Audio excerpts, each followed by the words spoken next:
you guys, it's Teresa and welcome back to my channel. Today I'm going to be talking about top YA tropes that I hate. So let's just get into it. The number one trope that I've come to hate after reading as much YA as I have is the love triangle. There are some love triangles that can be written really well. The Infernal Devices love triangle is one that I will always ship to the end of my days, and then other ones where I'm just like, that wasn't very necessary and I would rather much have seen the entire story without that love triangle. You probably could have just flicked it off the side, which kind of sucks because a lot of newer stuff or older YA that everyone raves about always has that annoying little love triangle, and I am so done with it. So over it. We don't need love triangles. The main characters can just be in love with themselves. The main character that always cries. Now this is kind of I'm okay. I love sensitive characters, don't get me wrong, but sometimes when a character just kind of cries out of nowhere or cries just kind of overreacting to things and not really thinking, that's where I'm just kind of like, was that reaction really necessary? Because right now I am not seeing it. Not at all in the slightest. The lovely, I'm not beautiful, but he thinks I am, so maybe there's something there? I feel like we don't, it's 2018, stories don't need to have a man validating a woman's, or a woman, I haven't seen an LGBT story like that, but who knows anymore. We just don't need a love interest trying to validate the physical appearance of the main character. I feel like they can just learn to come about that themselves, and they don't need the magical makeover to make a guy or girl look beautiful, which is another YA stereotype that I hate. The next one is kind of the handsome stranger with a flaw. And let's face it, who doesn't love our handsome strangers? I love my handsome strangers more than anything. But you know what I mean when it's they had that chipped tooth and it seemed to offset their entire prettiness. No, it didn't. You can't see the chipped tooth. Or maybe they had that one little scar. It's they're still beautiful. Let's just call them a beautiful stranger with a scar and stop going on with it. The wishy-washy motive characters, you know the ones I'm talking about, where it's do I want this? Do I not want this? Is this kind of the thing that I want, but I kind of want it, but I don't want it, so I'm not gonna go for it. And it's just why? I understand, coming to terms with, the goals you want and how you want them. That is perfectly normal character progression. But sometimes it's just, the entire book is them sitting there going, do I want this? Do I not want this? And I'm just sitting here you could have made a decision back on, page 40, but here we are at page 100, and this book has 105 pages, and you are still wondering what to do. The problem you were presented with in page 2. So, then we have the bad boy, but isn't really a bad boy, he's just kind of an abusive asshole. I haven't read a ton of these books just because when I see them, my eyes just kind of roll to the back of my head, and I don't DNF it, but I mentally erase that bad boy's bad boy out of the narrative and just imagine that he wasn't there. That's not a bad thing to imagine, right? But like I said, it's 2018.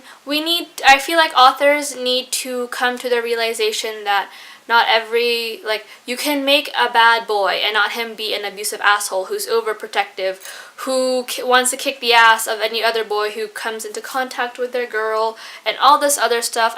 We can find ways to give us the bad boy perspective without giving us a really abusive boyfriend, and then making him kind of the goals that every girl should strive to be, and fix the bad boy, when in reality she's kind of in this terrible abusive relationship that needs to end.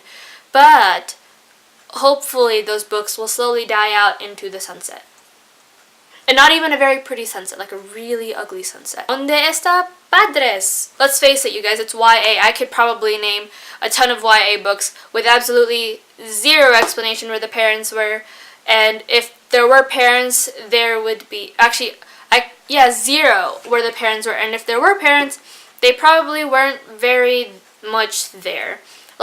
I have a couple of books where I'm yeah, that makes sense why the parent wasn't there, the kid went away to a different school, and all that stuff, but sometimes it'll mention the parent, and then all of a sudden, the kid's going on some grand adventures to, I don't know, graveyard or something, and the parent's gone. And the parent didn't care that they arrived home at 2 in the morning on a Friday night. No, on a Monday night. And they don't get consequences for that. There's just parents. And it's like, why would you give me... Like, if I, at 16, 17, in that YA range, if I had shown up at my house at like 2 a.m., my parents would have like, my ass would have been grass and they would have been driving the lawnmower, for lack of better words. Even now at like 21, if I come home at like 2 a.m., my parents are like, why are you coming home so late?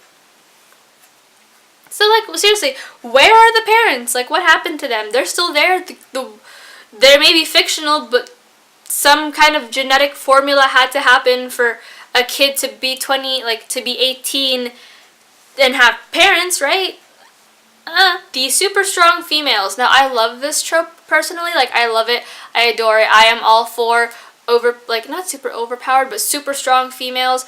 But I mean kind of the females that get like these super strong powers, or like are the chosen ones and have all these abilities, but there's not a single ability that they're bad at. If that makes sense. Like, they can control all the elements plus some more and like do all this magic, but there's not one single one of those elements where they're kind of the weakest at and need more work at and need to work towards. They just kind of like puff their hands down and they're just amazing at it. And I'm just like, that's great and all, and I'm all for natural talent with powers and all that stuff, but I kind of want to see a bit more of like, oh, you had to struggle to learn this power, or you don't really use this other power because you're not that great at it, which I think would be an amazing kind of plot device, like trying to save the day, and the thing that they needed to use to save the day was the power that they could not use very well. Like, imagine how that entire like chunk of scenes would go. Like, I would love to see that. Then there's the emotionless female. I don't know what this hand motion was, but I speak with my hands. I feel like we equate emotionless females with super strong badass females, like right off the bat. Like, we see them on TV all the time, the females that are very stoic, that don't really care for things, and we're like, yes, she is badass, she is a feminist all the way. And I feel like I am kind of over that trope, because normally they're foils to the overly sensitive female who doesn't have all that, who is the epitome of not a feminist and all that, and I'm done for. I just need more diverse females in my readings. I need to see them be emotionless, but also have some kind of goals and intrinsic reasons why they cover it up, or some kind of just a reason why they're not so open to the main character, other than the fact that they're the only female or one of few females in an all-male group, and they have to create this facade of emotionless to figure out like, hey, this is how I can fit in better. And I just feel like the world would be so much easier if authors knew how to write, if male authors knew how to write females in a light that didn't ruin them, or if adult authors knew how to write teenagers in a way that seemed authentic, because that would be really nice to read. Then the last YA trope that I hate is the I am nothing without you trope. Yeah.